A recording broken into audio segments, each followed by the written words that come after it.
दोस्तों वह 25 से 30 साल की ऐसी लड़कियों को ढूंढता था जिनकी शादी ना हुई हो, उनके साथ पहले दोस्ती करता, शादी का भरोसा देता और उसके बाद सस्ते लोज में ले जाकर शारीरिक संबंध बनाता।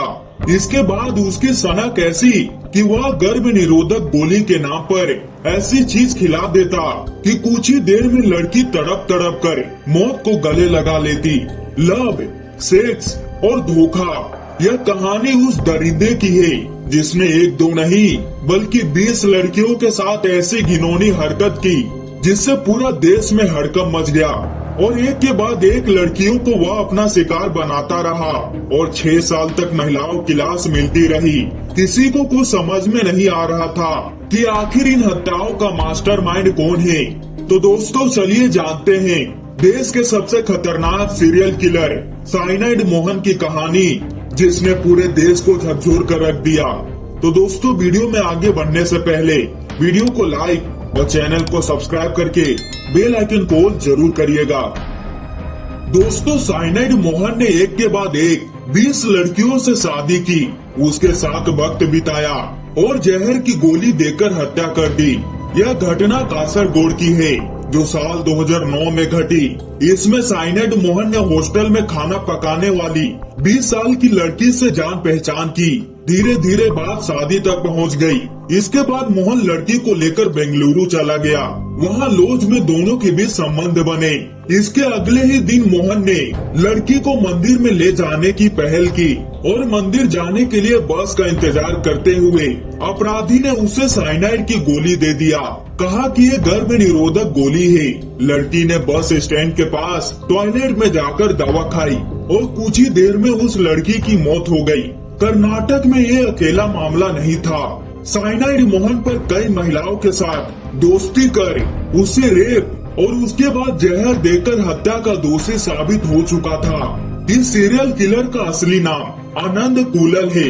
वैसे महिलाओं की हत्या के अपने तरीके की वजह से उसे साइनाइड मोहन के नाम से ही जाना जाता है और मोहन नाम के इस शख्स का दरिंदगी भरा चेहरा सबसे पहले साल 2009 में सामने आया।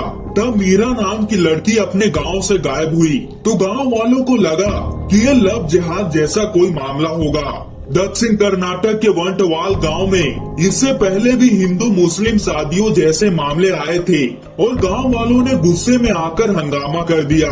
यहां तक कि पुलिस स्टेशन का घेराव तक हो गया। तब पुलिस मामले की छानबीन में तेजी से जुट गई। तब एक बस स्टैंड के टॉयलेट में एक लड़की की लाश मिलती है। उसके फोन डिटेल खंगालने पर पता चला कि वो किसी दूसरी लड़की के नाम पर है। उस दूसरी लड़की के एड्रेस पर जाने पर पता चला कि वो महीनों से गायब है। उसकी जांच पड़ताल पर किसी अन्य लड़की का नंबर मिला जिस पर आखिरी बार फोन हुआ था। वहां पहुंचने पर पुलिस को पता चला कि वह लड़की भी गायब है और एक एक कर सबूतों को जोड़ने पर एक ऐसी लड़की तक पुलिस पहुंच सकी जिसका फोन तो चालू था लेकिन लड़की गायब हो चुकी थी और वह मोबाइल नंबर को धनुष नाम का एक व्यक्ति चला रहा था और कड़ाई से पूछताछ में उसने बताया कि उसे वह फोन उसके चाचा मोहन कुमार ने दिया है और पुलिस मोहन की छानबीन में जुट जाती है और जल्द ही मंगलोर के पास एक गांव में मोहन अपनी तीसरी पत्नी के घर पर मिला। उससे बातचीत में जो सामने आया उसे जानने के बाद कर्नाटक से लेकर पूरा देश सन्न हो गया। दोषी ने कबूल किया कि उसने 20 लड़कियों को रेप के बाद जहर देकर हत्या कर दी। पहले दोषी ने 32 लड़कियों को मारने की बात कही लेकिन फिर बयान से मुकर गया। सीरियल किलर ने इसके बाद जो कहानी बयान की वह किसी को भी हिलाकर रख देगा।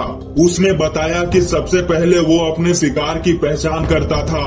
ये सीरियल किलर आमतौर पर गरीब घरों की लड़कियों को फंसाता था जो दहेज न देने के कारण शादी न कर पाती थी। ऐसी लड़कियों की पहचान के बाद किसी बहाने से उसे दोस्ती करता और उसके बाद अपना गलत नाम बताता था और विश्वास दिलाने के लिए वो बताया करता कि वो सरकारी टीचर है और यह बात कुछ हद तक सच भी थी।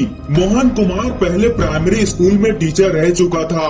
पूरी तरह से भरोसे में आ चुकी लड़की को मोहन एक दिन घर से भागने को कहता, साथ में गहने रखने को भी कहता ताकि वे शादी कर सके और दूसरे किसी शहर के सस्ते लॉज में लड़की के साथ संबंध बनाता और अगले दिन गर्भ निरोधक गोली के बहाने साइनाइड देकर मार देता था।